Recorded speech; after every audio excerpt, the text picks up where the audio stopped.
And welcome to the Meta Cafe.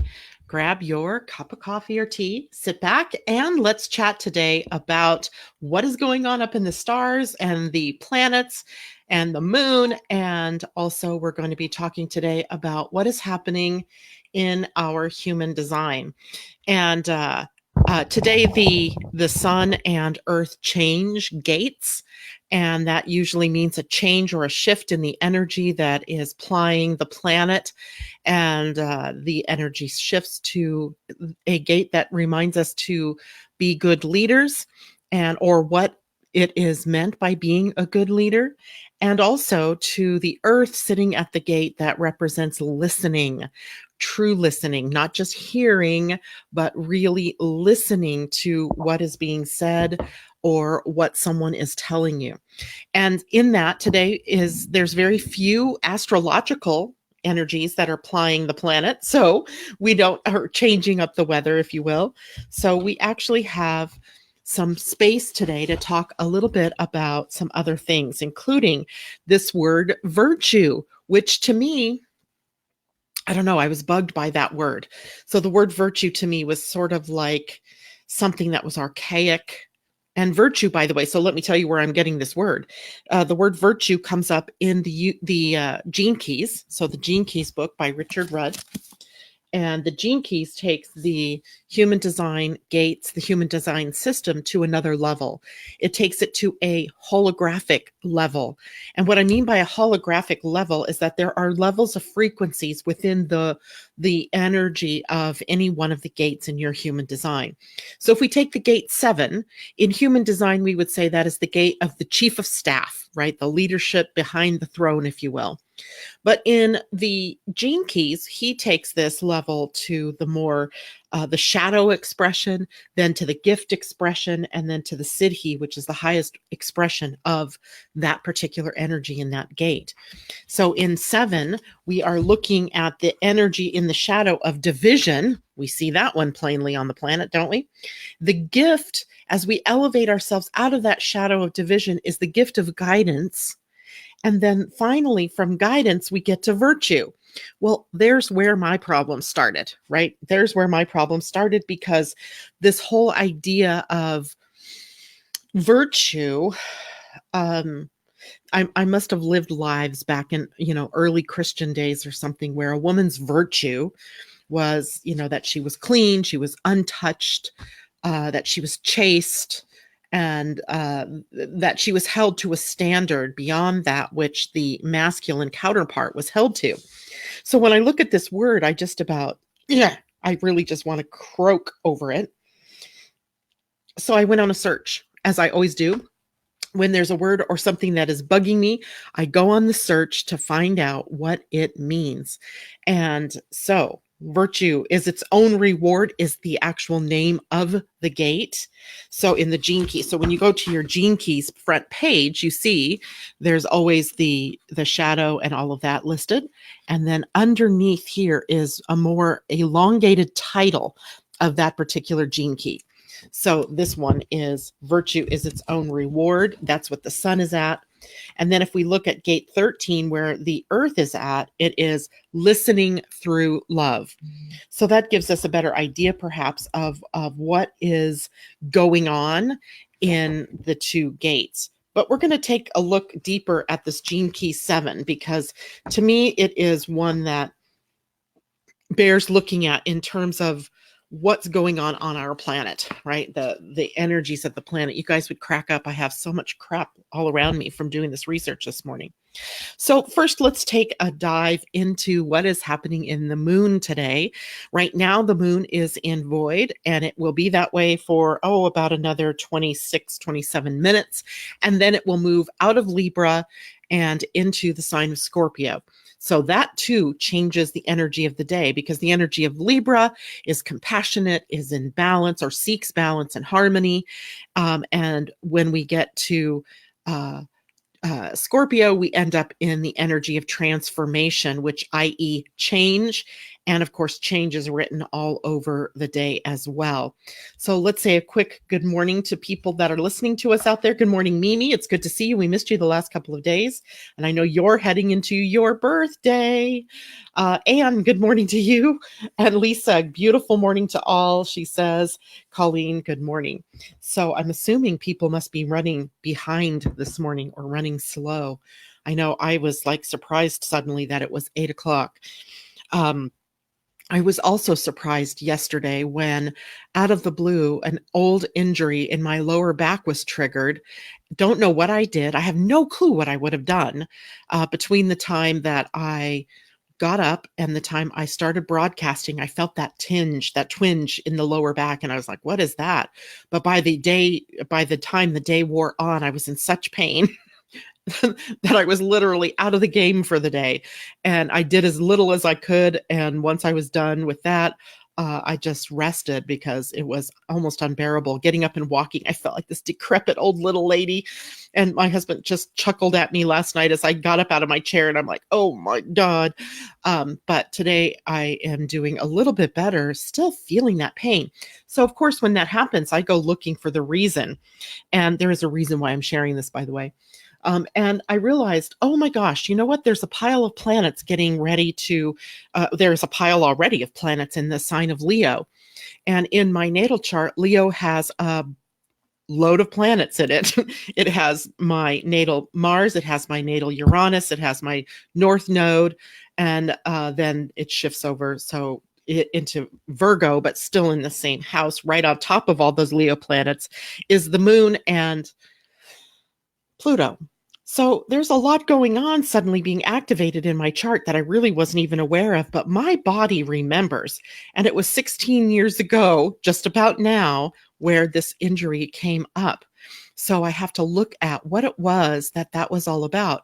Well, all of those Leo planets are in my second house, which is the house of money and resources and self-worth and worthiness and self-esteem and your things, right? The things that you have in your life.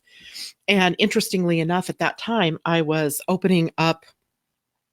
We hadn't even started to open up the metaphysical bookstore yet, but we were doing metaphysical fairs. And I realized at that time that we were looking at having more expenses than the money coming in, and that I didn't have all of the money ready right at hand to be able to pay for the advertising for the space, etc. I went into financial worry about this particular fair and how it was going to work out and all of that. So I remembered then at that time I was in the living room and I picked up a chair. No, I picked up my granddaughter's high chair. She was not in it, but I picked up the high chair and my back went pling. And that is where the injury began. And of course, 16 years later, she's 16 years old now. I'm sitting here with this recurrence of this, and I'm wondering, what does that mean for me? Because I'm not particularly worried about finances, but there must be something there about worthiness, about being able to attract clients, or because that's what it was all about at that time too. So it's interesting for all of us to look at, because all of these planets are piling up again in Leo. And we have one more adding to the mix as we get into the weekend when Mercury joins Venus, Sun, and Mars in the sign of Leo. And it becomes very apparent then in either your heart, or the way your heart palpitates, or the tension, the pressure you might feel in your heart, or your back will show you where you're out of alignment with Leo energy, which is creative, which is generous, which is loving, which is center of attention. And so isn't that interesting, right? It is you claiming your birthright in being large and in charge in your own life. And if you're out of sync with that, your body's going to remind you of it, as mine is now. And it also helps that Mars is at 22 degrees, which is exactly where my natal Uranus is. So out of the blue, I can't even trace it back to something I did that caused that, maybe. I don't know. Anyway, so interesting how your own body and your own life can inform you about what is happening in the stars and the planets. So today we also have another Uranus bump we want to watch out for. And that is that today the moon in Scorpio is opposing the sign of Taurus. And that means that the moon is going to have an opposition to the planet Uranus, and that can make for some surprises, some breakthroughs, some ahas or epiphanies, some revelation energy that you have maybe not had access to before. But it can also make for some surprising transformations in your relationships or in the work that you do or in the way that you do the work that you do. Because remember, I said in the beginning here, the moon is moving out of balance oriented Libra and into transformation oriented Scorpio. And Scorpio is deep, it is passionate, it is intense emotional energy in that sign. And so we may be faced with intense emotions. The interesting thing about all of the water signs, which is Pisces, Cancer, and Scorpio, is they, in varying degrees, have the ability to express emotion. Cancer is the one I would say has their heart on their sleeve. You always know how they're feeling. If it's not in their body, it's in their face, right? Their face will tell you how they're feeling, what's going on. Their moods change like the moon changes, and it's apparent in the face. Pisces is also sort of like that. They're very emotional and their moods tend to change like water. It moves, with the wind. If the wind kicks up, if the waters slow down, then they get deeper. Scorpio, though, is the deepest of the water. And it is what I would say is the one emotional sign that holds back emotion, almost like a dam.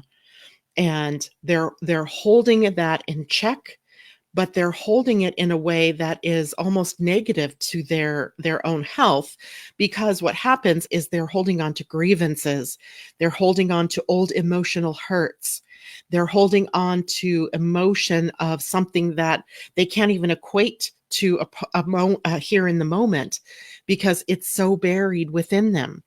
And yet they are so feeling. There is a wealth and a depth of emotion through the moon in Cancer, the moon in Scorpio, or anything to do with Scorpio, that is belied by the way that they face the world.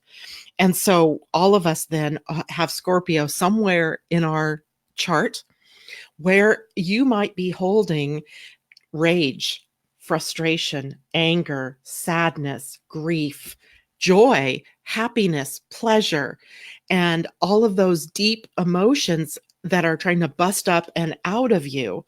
And if you're aware that you're holding this, then you can do something about it, right? You can meditate your way through it. You can go out and exercise.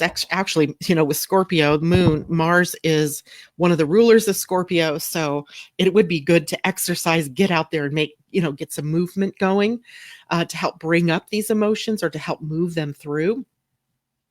But unfortunately, a lot of people are totally unaware of what's happening. And so these things come up and these emotions come up. And like the scorpion whose tail comes up behind it and stabs you, they do this. It's passive aggressive energy.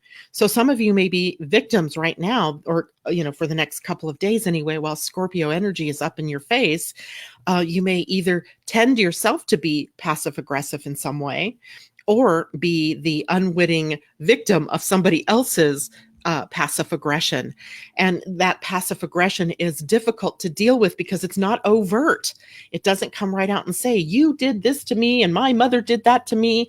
And now you remind me of her and blah, blah, blah, blah, blah. Right? So take it slow, allow these energies to move up, but try not to act on any of them. Try to use it as a reason to look deeper or to transform the energy, transform the emotion, transform the grief, transform the hatred, the anger, the upset, the whatever it is. It's a transformation that we can be moving through here. And let's see, people checking in here. Lisa, good morning. She says, I kept hearing Scooby-Doo and Velma saying Jinxies. I used to love that show. Mimi, at art intake at the gallery yesterday. Happy to be here today. We missed you yesterday. So great that you're here.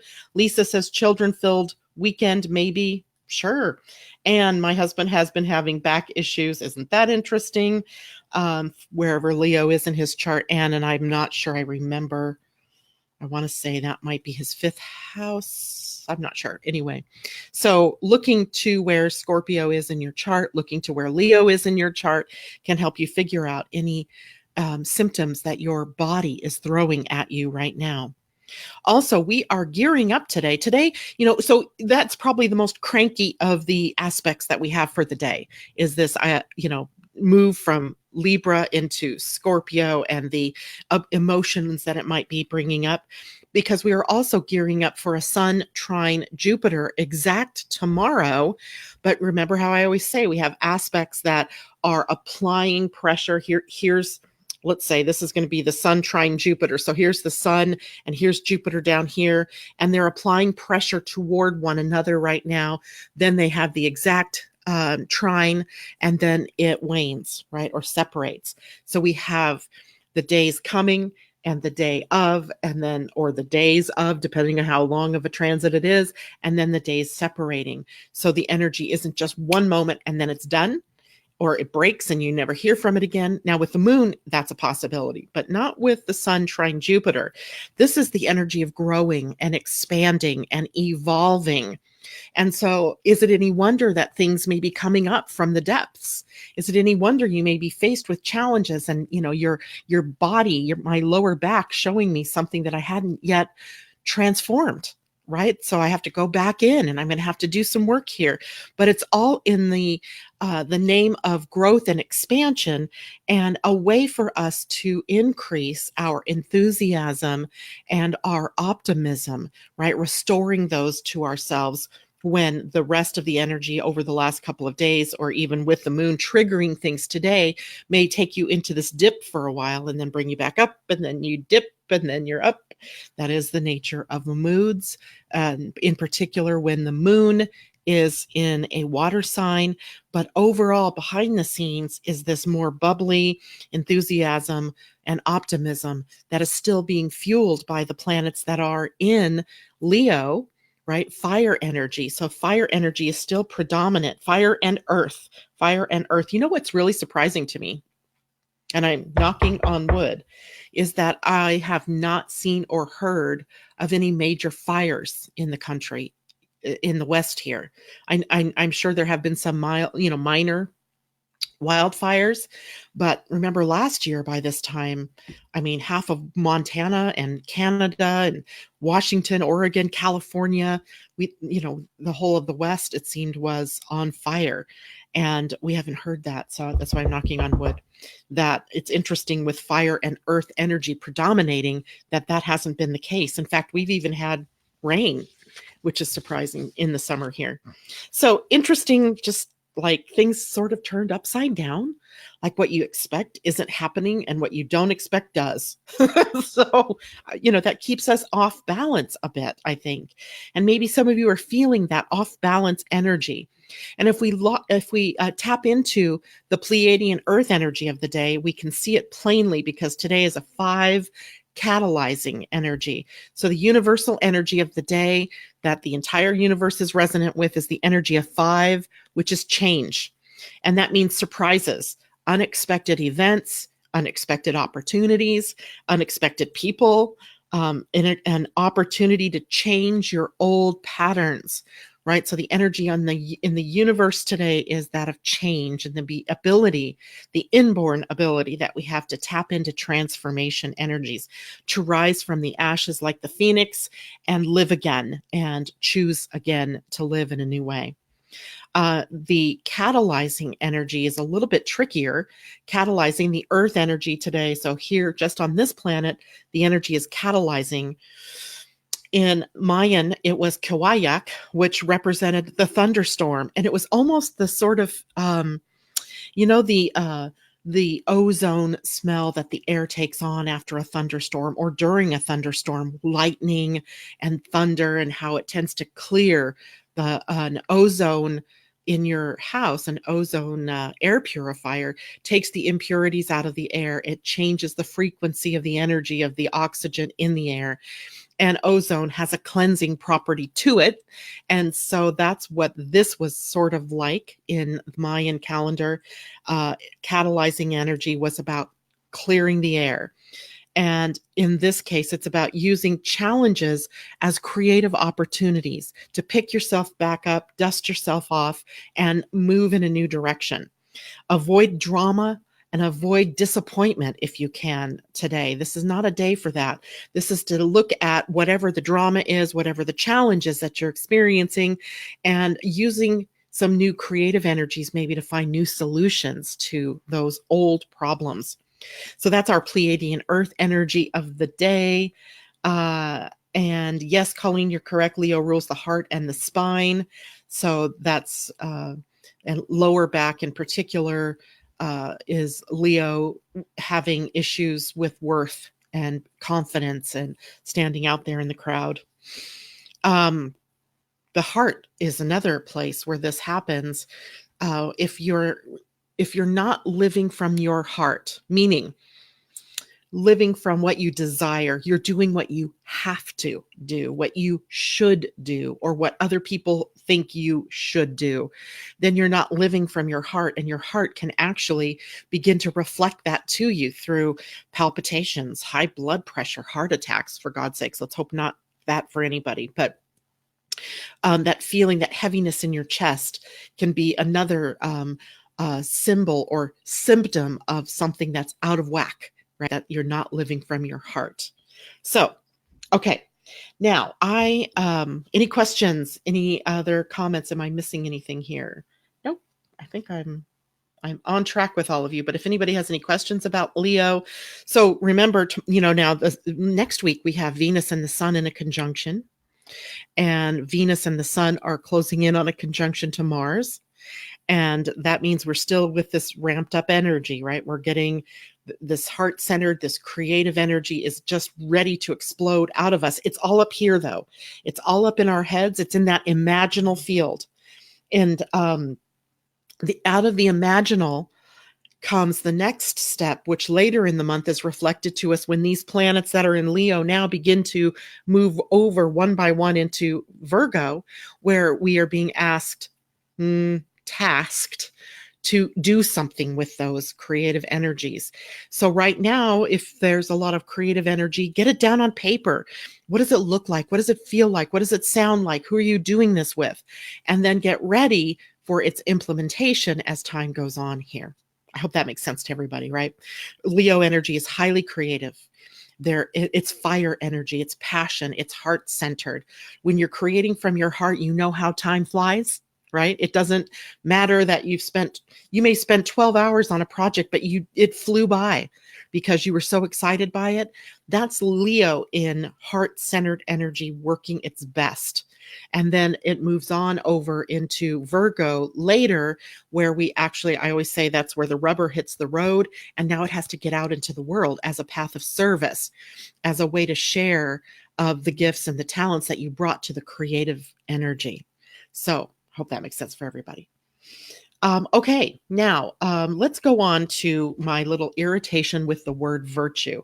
Now, some of you joined in. It looked to me like you were joining in late this morning, but I'm not so certain of that. So I'm going to repeat myself maybe for some of you just because I didn't see you out there. And I was talking about today, I really want to dive a little bit into the Gene Key 7, which is where the sun is now, as I read to you from the Wisdom Keepers Oracle Inner Guide book about the Gene Key 7. And remember, we're talking about the Gene Keys it's a dimensional experience, let's call it, because we're looking at layers of energy. So we're looking at the shadow of this Gene Key, which is the energy of division. And if we rise up to the occasion, rise up to the challenge. We come to the gift level, which is guidance. And then if we really choose to, we can move on up to the highest expression in this gate, which is represented by the word virtue, which, oh my gosh, me and words, right? So I go looking for this word, and here's what I find this morning. I mean, literally, I looked up the word because, as I was saying earlier this morning, when I think of the word virtue, all I can think of is that archaic, more early Christian, or even before that, where women were thought to be virtuous if they were chaste, if they did what they were told, if they lived holistically. But even that was very narrow, right? There was this idea that she was a woman of virtue. And I just am in total rejection of that. Not that I don't think that there's people out there that we shouldn't live a virtuous life. It's just that just felt wrong to me in some way. So I looked up the word virtue. And because, I told you guys yesterday, what I do when a word bothers me is I look it up, not only to get the first definition, but to get to the depth of the definitions and to see where it is that where there's something that I can anchor myself to, that I can resonate with in that word. And I even went to the Gene Keys this morning to find out, what does he mean by the word virtue? And I was never able to come right to the word and what his direct meaning of it was. And I might explore that a little bit more today, but I think you'll get it. I think you'll see the direction that it's heading anyway by our chat here. So the first, number one, definition was behavior showing high moral standards, as in the phrase paragons of virtue.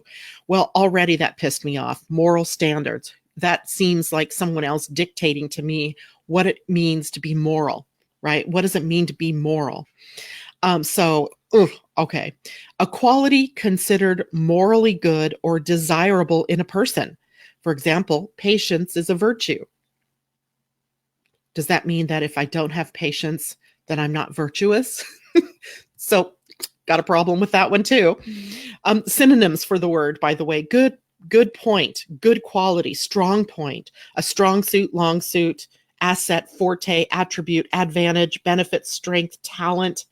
Informally, it is plus, a plus that you have, right? Promptness was not one of his virtues.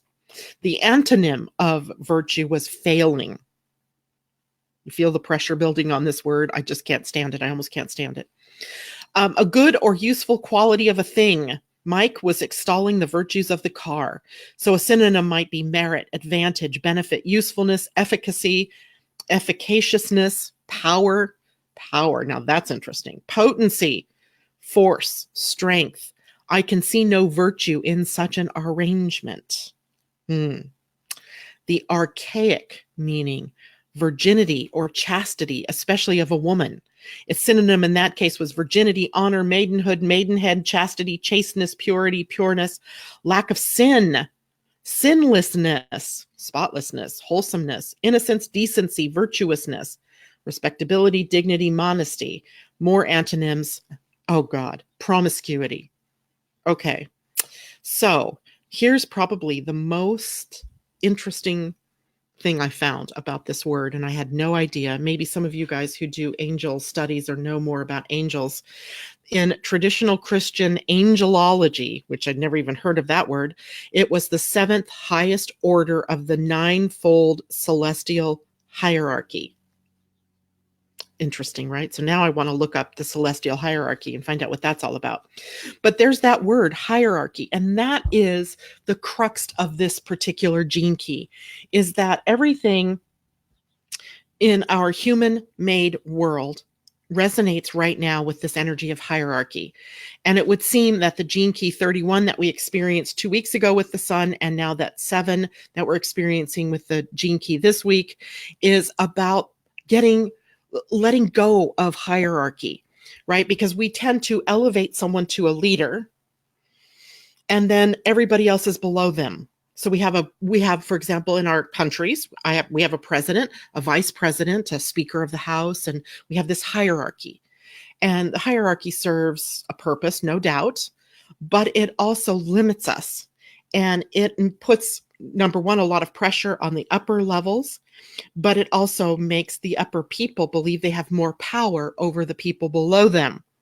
That is not the style of leadership that is implied in human design, nor in the gene keys, right? It is leadership by consensus.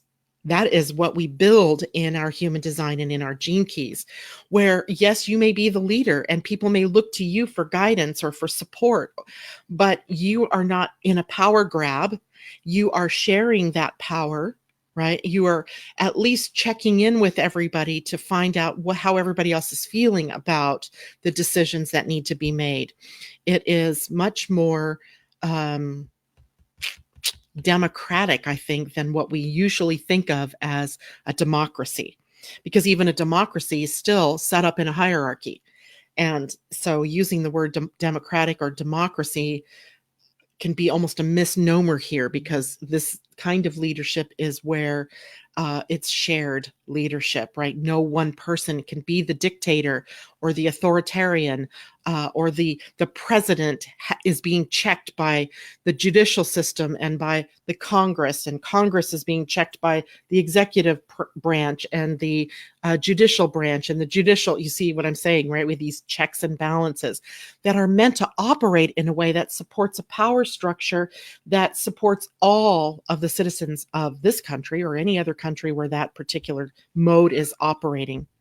So virtue then gets a little bit tricky. It gets a little bit tricky because virtue is almost something that, right now in our country, here in the US, the word patriot is thrown around in a weird way. My cat is having a moment. So if you can hear meowing in the background, she's got the kitty giddies. So she's running around behaving a little bit crazy. Sadie, kitty. Come here, you crazy little girl. What are you doing?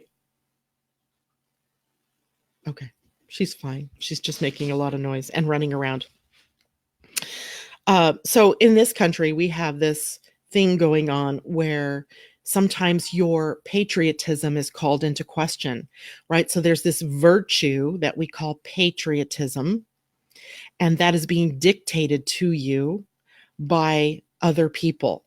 And therein lies my problem with this virtue thing, right? Virtue, where what does it mean to be a patriot, right? Remember when there was the big kerfuffle last year during football season, where it began with Colin Kaepernick who was with the 49ers, and he refused to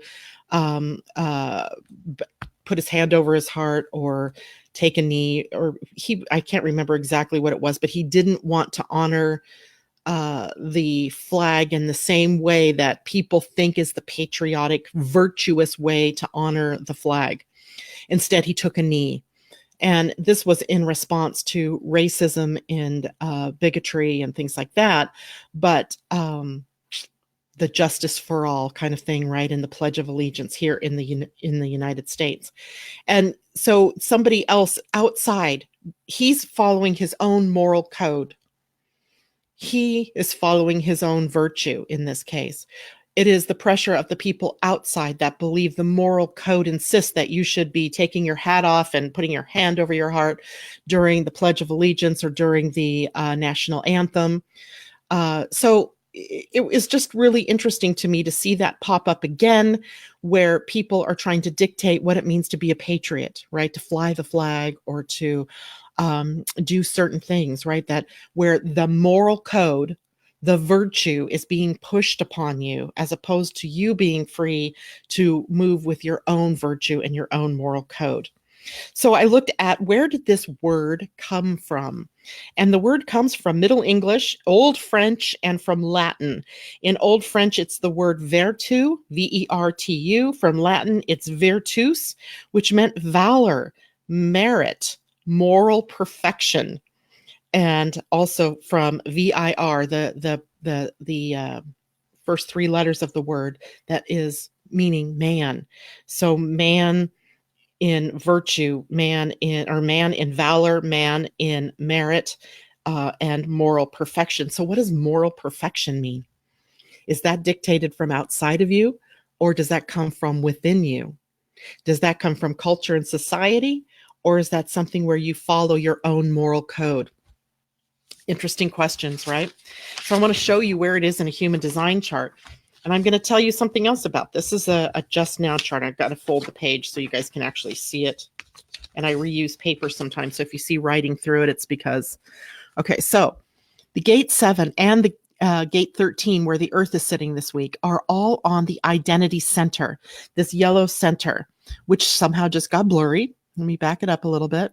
So this center here is the center for love. This is love energy. This is the center that we often call your inner compass. So these gates sitting on the identity center seem to suggest that we each follow our own moral code.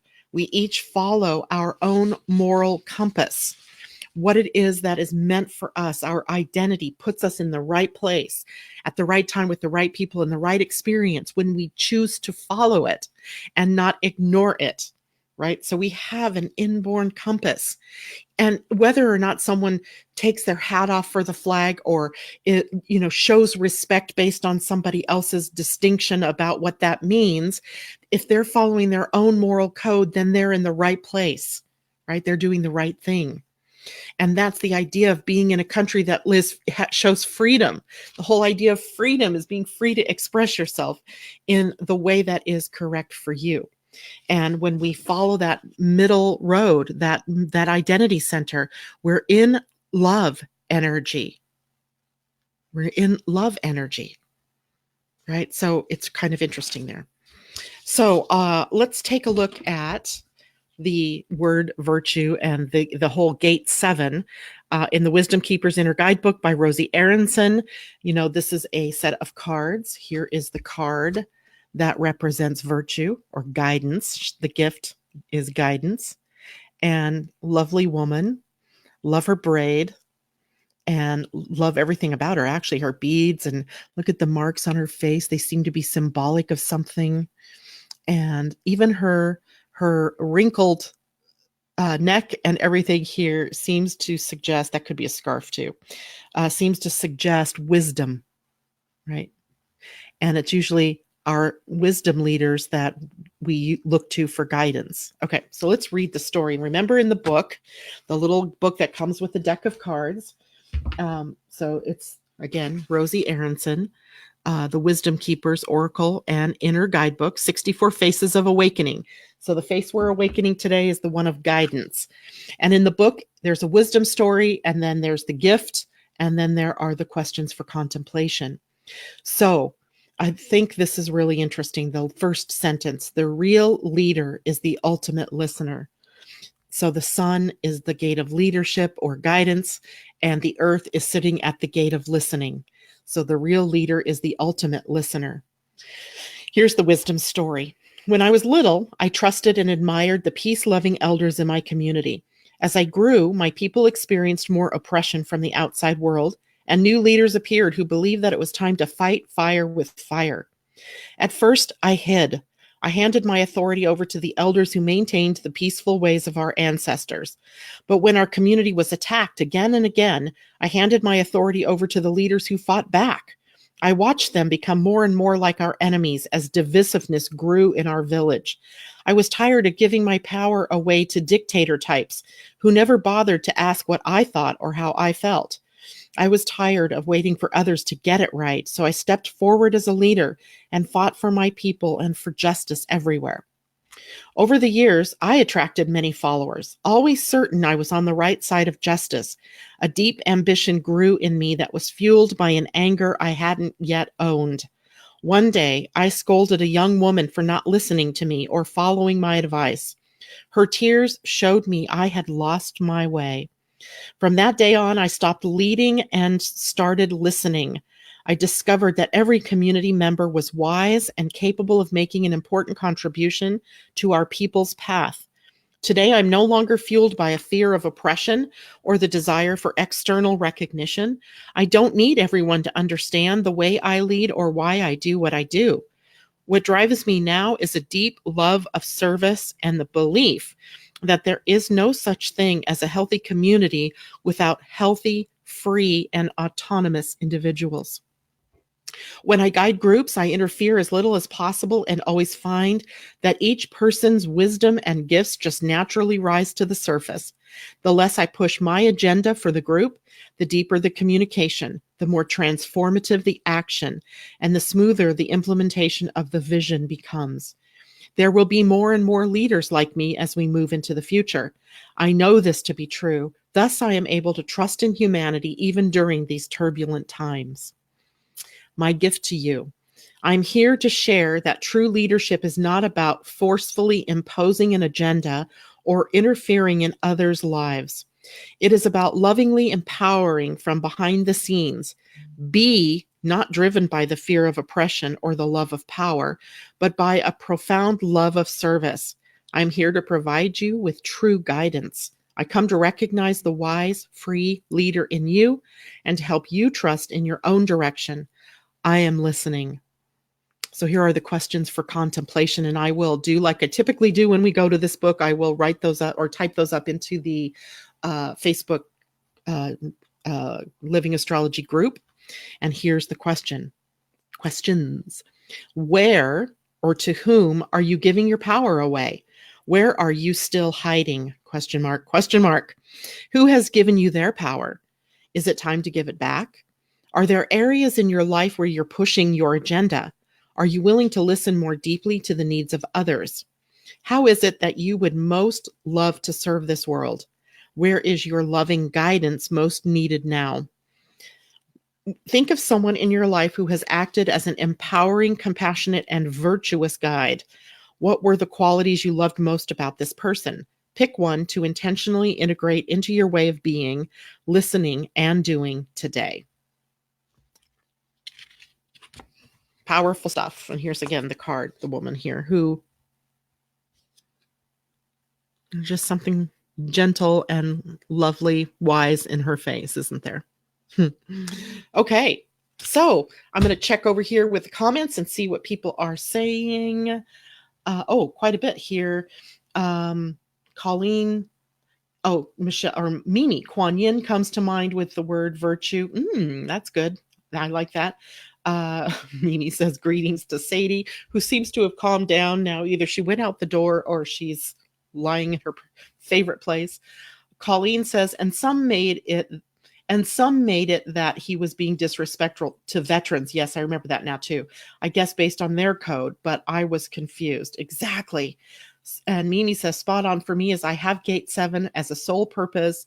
No wonder the week feels good. Exactly, Mimi. So there we have some things for you to think of today, right? For some things for you to move through. What is steering you, right? Because you all have an identity center. It might be open. It might be defined. It might have various gates on it. It might have channels connecting it.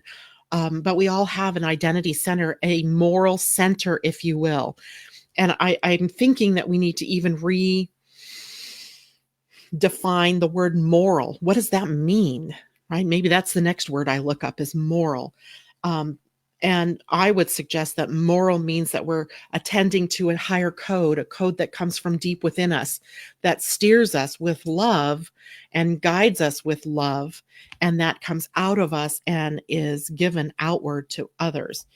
And unlike where in previous times, and even still going on in this time, where it seems like the moral code is being dictated upon you, right? Think of every issue that divides this nation and your own nations. If you're tuned in from around the globe here today, what are the issues that divide your nation? Because they're the same issues that maybe have been morally dictated from a place that's not true from within the beingness, but from outside of the world. And herein is another interesting thing about what's happening. I'm getting a phone call from Hungary. I guarantee you it is some kind of crazy. I don't know anybody in Hungary that would be calling me. So as we move into 2020, we get to reestablish, we're sort of reevaluating, that's a good word, the laws the moral code that has been dictated to us down through time. We get to look at, has this law or this code been applied evenly, right? Has it been applied across the board in a way that, makes sense? Funny thing, I was watching this show last night because I couldn't do much. It was actually late yesterday afternoon. And it was a show on Netflix, maybe, called The Good Witch. And of course, it had witch in it, so I had to check it out. And in the show, I was watching this woman who is the mayor of this town of Middleton, which is a town in, I don't know, maybe Connecticut or something. She has given orders that anybody speeding through a school zone is to get a ticket. And one of the new police officers in town catches her speeding through the school zone. And when he pulls her over, she's incensed because she's the mayor. And he said, "But you broke the law." And she said, but I'm the mayor. And then he checks her driver's license, and her license is expired. And so he has to write her up a ticket. And because her license is expired, she can't drive her car. So her car has to be towed. And she is totally incensed because he's applying the law equally to her, even though she's the mayor, and she's incensed. And she was going to have his job. She was going to speak to his boss and have him removed as a police officer because he was applying the law equally, which is what the laws are meant to be done with, right? They're meant to be applied equally. But over time, and as we move now into 2020, this becomes more and more obvious to us that laws are applied unequally, right? There's disparity in how you are treated if you're a white male versus a black male. There's difference between how you can get your way out of jail time if you are richer versus poorer. And of course, the laws, when they were laid down at the last time that Jupiter, Saturn, Pluto, and all the nodes and everything were lined up like they will be in 2020, the laws and the codes of Hammurabi were laid down, right? Those were the laws that were meant to be equally applied for social justice and rules for living by, right? And how over time now, how those rules have come to be applied in unequal ways. And that is a part of what is being course corrected for all of us as well. And we see even, as horrible as these shootings and all of these things are that are going on, it almost is, right in our face how the laws have been unequally given out, or how, people who are struggling can't get mental health checkups, or people who are struggling financially, they want to strike out at the people that they think are the ones causing the problem, where in reality, it is this unequal application of the rules and the laws and the things that people can get. And then there's the fear out there. And I hear this even from the spiritually inclined, that these immigrants are stealing our money, right? They get benefits that I don't get. They get to go to college for free and I didn't. And, what is that about, right? Well, there's a lot of things here, and it goes right back down to, how are the rules applied? Are they equally divided, or are they in some way unequal? Or is there a disparity in the way that laws or rules are given, or the attention that's placed on them? So interesting, right? And then let's see. Good morning, Kathy Miller. Great to see you. She says she's missed us. She had an emotional day yesterday and no real reason for it. Yes, there was reasons for it. Let me tell you. Not crying mode. What in the world? Anyway, today's a new day. Good morning, Natasha. She says The Good Witch is a show on the Hallmark Channel. Yeah, but I was watching it through maybe Amazon or Netflix. I don't know which. And it's a good show. It's kind of sappy, but I like it. And Kathy says, my moral code is black and white. Right is right and wrong is wrong. The way I was raised, who knows? And there's black and white. That's the gate 49 or the channel 1949 in your human design, where the gate 49 says, these are the rules and you violated the rules, so you're out of here. Unfortunately, that's only applied to some people, right? Not all people. If that was the case, our president wouldn't be the president because he's violated just about every moral code we can think of, as well as possibly laws that we can think of. But because he's a sitting president, he can't be touched. I don't think that's fair. I don't think that is what is meant by the laws, right? The laws are meant to be equally given out to everybody, equally applied equally across the spectrum. He's not special. He's no more special than you or me. Yet if you or I had interfered with an investigation to the extent that he had, we'd be in jail, maybe for 20 years. Just interesting how these things happen. And of course, it continues to happen, right? We don't even know the depth to which corporate heads of state, of other governments, heads of corporations, how rules are not applied to them, but to everybody down here on the lower levels, it's applied. It's totally not fair. That sitting president rule hurts my brain, Colleen says. Absolutely. And if things are so black and white in the laws and the rules, then there shouldn't be any question about whether he has violated them and what should happen. Just saying.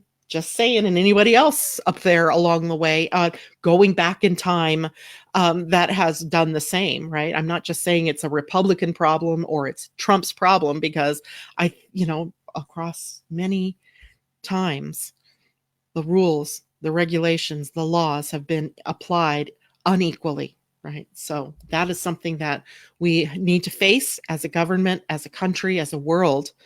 And if we're going to have rules, they need some wiggle room. I'm not saying everything should be black and white, because that doesn't work either, but they should be applied to everybody equally.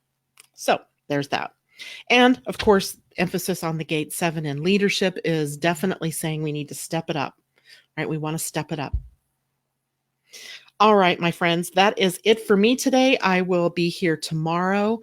And we will also take a look ahead to the weekend, because I will be gone Thursday, Friday, Saturday, and Sunday. It is my eldest son's birthday, and I'll be traveling to the island he lives on to visit. So I will be out of contact, unless maybe just by text or something like that. So I will see you tomorrow morning. If you have any other questions or comments, let me know. And also look for the questions for contemplation from Rosie Aronson's Gate 7 or Gene Key 7 discussion. All right, everybody, have a great day. See you mañana. Mwah! Bye for now.